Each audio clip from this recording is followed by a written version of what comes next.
তুমি 2024-এর মাধ্যমিক বা উচ্চ মাধ্যমিক পরীক্ষার্থী। পরীক্ষার দিন পরীক্ষা রুমে প্রবেশ করলে কিছু পরেই শিক্ষক মহাশয় এসে প্রথমে একটি উত্তরপত্র তোমার হাতে দিলেন, তার কিছু পরেই দেবেন প্রশ্নপত্র। এখন তুমি কিভাবে খাতা সাজাবে, কোন বিষয়গুলি মাথায় রেখে উত্তরপত্র তৈরি করবে? যে বিষয়গুলি মাথায় রেখে উত্তরপত্র তৈরি করলে তোমার উত্তরপত্র হয়ে উঠবে আর 5 জনের থেকে আলাদা, কিছুটা ব্যতিক্রমী, যা এক্সামিনারের মনকে সন্তুষ্ট করে দেবে এবং তুমি একটি ভালো নাম্বার পাবে। এই সমস্ত বিষয় নিয়েই আজকে আমাদের আলোচনা। শিক্ষার্থীরা, যদি তুমি প্রথম থেকে শেষ পর্যন্ত দেখো তো আমার বিশ্বাস অনেক অজানা জিনিস তুমি জানতে পারবে এবং সব থেকে সুন্দরভাবে খাতা সাজিয়ে আসতে পারবে। প্রথমত, তোমার হাতে যে উত্তরপত্র দেওয়া হবে সেই উত্তরপত্রের প্রথমেই কয়েকটি কলাম আছে যেখানে লেখা থাকবে রোল নাম্বার, বিষয় ইত্যাদি। সেই ঘরগুলি তুমি ঠান্ডা মাথায় পরিপূর্ণ করবে। এই ক্ষেত্রে তোমাকে সচেতন থাকতে হবে প্রথমেই যেন কোনো ভুল ত্রুটি না হয়। ভুল ত্রুটি হলে সেই টেনশন বা উত্তেজনা কিন্তু সমগ্র পরীক্ষার হলে তোমাকে চাপের মধ্যে ফেলতে পারে। এই জন্য এই কাজটি তুমি খুব ধীরে ধীরে বুঝে সুঝে করবে। দ্বিতীয়ত, তোমার উত্তরপত্রের উপর দিকে এবং বাম সাইডে অবশ্যই মার্জিন দেবে। অনেকে বলে থাকেন বা তোমরা অনেকেই ভাবতে পারো আমরা উত্তরপত্র উপর দিকে আর বাম সাইডে মুড়ে নেব, কিন্তু যদি কেউ মুড়ে নেয় আর যদি কেউ মার্জিন টানে, তুলনামূলকভাবে যে মার্জিন টানলো তার খাতা কিন্তু অনেক বেশি সুন্দর হয়ে থাকে। এবং বাম সাইডে পর্যাপ্ত জায়গা রাখতেই হয়, কারণ এক্সামিনার প্রশ্নের উত্তর দেখার পরে তিনি কিন্তু বাম সাইডেই নাম্বারগুলো বসিয়ে দেন। সুতরাং তোমরা সচেতনভাবে বাম সাইডে এবং উপরের দিকে মার্জিন টেনে নেবে। তৃতীয়ত, তোমরা প্রশ্নপত্র হাতে পাওয়ার পরে খুব মনোযোগ দিয়ে প্রতিটি প্রশ্ন প্রথম থেকে শেষ পর্যন্ত পড়ে নেবে। তুমি যদি মনোযোগ দিয়ে না পড়ো, কিছুটা পড়ো আর কিছুটা না পড়ে তুমি যদি ভাবো যে না, এই প্রশ্ন তো আমি তৈরি হয়ে এসেছি, হয়তো এমনও হতে পারে প্রশ্ন শেষের দিকে অন্য কিছু চাওয়া হয়েছে, যে কারণে তোমার মুখস্থ করা জিনিস তুমি লিখে দিচ্ছ। এই কারণে প্রশ্ন সবসময় পরিপূর্ণরূপে পুরোপুরি পড়তে হবে এবং বোঝার চেষ্টা করতে হবে ওই প্রশ্নের মধ্যে কি জানতে চাওয়া হয়েছে, কি লিখতে বলা হয়েছে। এই কারণে অবশ্যই প্রশ্নগুলি ভালোভাবে পড়ে নেবে। চতুর্থত, তুমি যখন উত্তরপত্রে উত্তর লিখতে শুরু করবে অবশ্যই বিভাগ উল্লেখ করবে, অর্থাৎ ক বিভাগ কি, খ বিভাগ কি, গ বিভাগ, এবং সেই বিভাগের যে দাগ নাম্বারগুলি আছে 1.1 বা 1.2, ওই দাগ নাম্বারগুলো খুব সুন্দরভাবে ঠান্ডা মস্তিষ্কে দেবে। তার কারণ অনেকে এই দাগ নাম্বার ভুল করে থাকে, অনেকে দাগ নাম্বার দিতে গিয়ে তাড়াহুড়ো করার ফলে দাগ নাম্বার অনেকটা ঝাপসা বা অপরিচ্ছন্ন হয়ে যায়, যে কারণে এক্সামিনারের বুঝতে কষ্ট হয় যে এটা 1.2 না 2.2।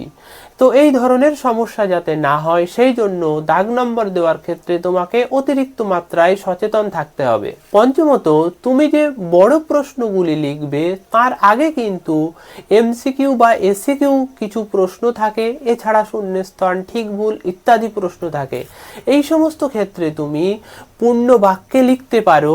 আবার তোমার হাতের স্পিড, তোমার লেখার স্পিড যদি একটু কম হয়ে থাকে, তুমি কিন্তু সংক্ষিপ্ত আকারে শুধু উত্তরটা দাগা নম্বর দিয়ে বসিয়ে দিতে পারো। সুতরাং তোমার স্বাচ্ছন্দ্য, তোমার ইচ্ছা অনুযায়ী কিন্তু তুমি পূর্ণ বাক্যে উত্তর লিখতে পারো, আবার শর্ট ফর্মেও উত্তর লিখতে পারো। ষষ্ঠত, তুমি পরস্পর উত্তর লিখতে লিখতে যাবে। যদি এমন দেখো কোনো একটি প্রশ্নের উত্তর তোমার ভালোভাবে জানা নেই বা তোমার মোটেই জানা নেই, তাহলে সেক্ষেত্রে তুমি সেটি এড়িয়ে যাবে এবং পরবর্তী দাগা নাম্বার দিয়ে পরের যে প্রশ্ন আছে তার উত্তরটি লিখবে। এমনটি করবে না যে ধরে নেওয়া যাক 1.7-এর উত্তরটা তোমার ঠিকঠাক জানা নেই, তুমি 1.7-এর উত্তরটা লেখার জন্য কিছুটা গ্যাপ বা ফাঁকা রেখেছো। এমন ধরনের ফাঁকা তুমি রাখবে না। অবশ্যই ক্রম অনুযায়ী লেখার চেষ্টা করবে এবং ধারাবাহিকভাবে লেখার চেষ্টা করবে। সেক্ষেত্রে যদি কোনো সমস্যা হয়ে থাকে না, তাহলে সেটা তুমি পরে লিখবে, কিন্তু এমনটি করবে না যে তার মাঝে কোনো একটা গ্যাপ, কোনো একটা ফাঁকা রেখে দিলে এবং দেখা যাচ্ছে পরীক্ষার শেষ ঘন্টা পড়লেও সেই গ্যাপটি রয়ে গেল। এতে খাতার সৌন্দর্য অনেকখানি নষ্ট হয়ে যায়। সপ্তম পয়েন্ট, যদি তুমি কোনো একটি পাতায় উত্তর লেখা শেষ করো এবং সেই পাতাটির দিকে খেয়াল করে দেখো যে অর্ধেকটার উপরে উত্তর শেষ হয়েছে, তাহলে কিন্তু তুমি সেই পাতায় নতুন আরেকটি প্রশ্নের উত্তর শুরু করবে। যদি দেখো ওই পৃষ্ঠার শেষ দিকে উত্তর শেষ হয়েছে, তাহলে সেই শেষ দিকে অল্প যে জায়গাটুকু আছে সেখানে আর উত্তর লেখার প্রয়োজন নেই, তুমি পরের পাতায় গিয়ে উত্তর লিখবে। এক্ষেত্রে তোমার পরীক্ষার উত্তরপত্র কিন্তু আরো সুন্দর হয়ে উঠবে।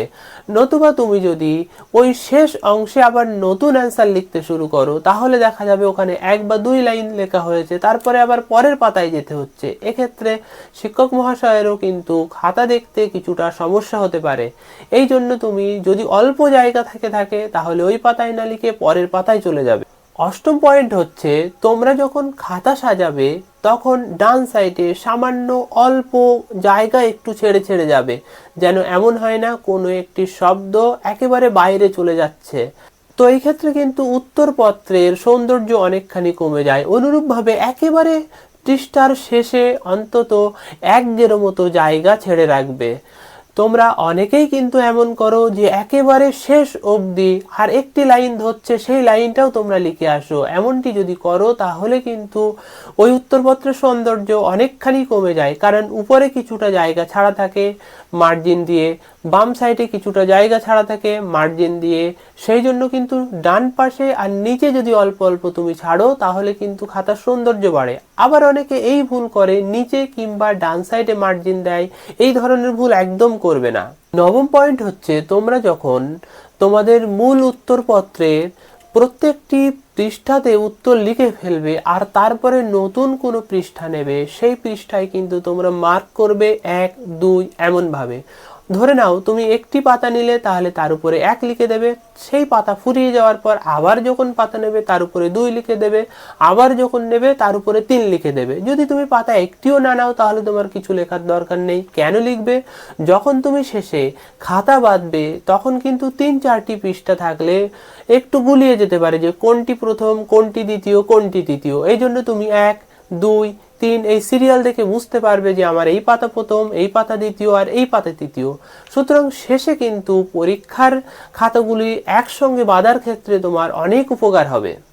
10 নম্বর পয়েন্ট হচ্ছে, তুমি যখন একটি সুতো দিয়ে, তোমার পরীক্ষার হলেই কিন্তু সুতোটি দিয়ে দেওয়া হবে, যখন সুতো দিয়ে কোনায় ছিদ্র থাকবে সেই ছিদ্রের মধ্যে সুতোটি দিয়ে বাঁধবে, তখন খুব টাইট করে বাঁধবে না, একটু ঢিলে রাখবে। কারণ তুমি যদি টাইট করে বাঁধো, যদি বাই চান্স ওই পাতা একটু ছিঁড়ে যায়, তো এই যে তোমার উত্তরপত্র স্যারের হাতে যাবে, স্যারের হাতের থেকে আবারও কোথাও যাবে, সেখান থেকে আবারও কোথাও যাবে, এইভাবে তোমার উত্তরপত্র যদি পুরোপুরি ছেড়ে যায় তাহলে হারিয়ে যাওয়ার সম্ভাবনা থাকে। সেই জন্য একটু ঢিলে করে বাঁধবে, যাতে করে কোনো রকম কোনো চাপ সৃষ্টি না হয় বা ওই পাতা ছিঁড়ে না যায়।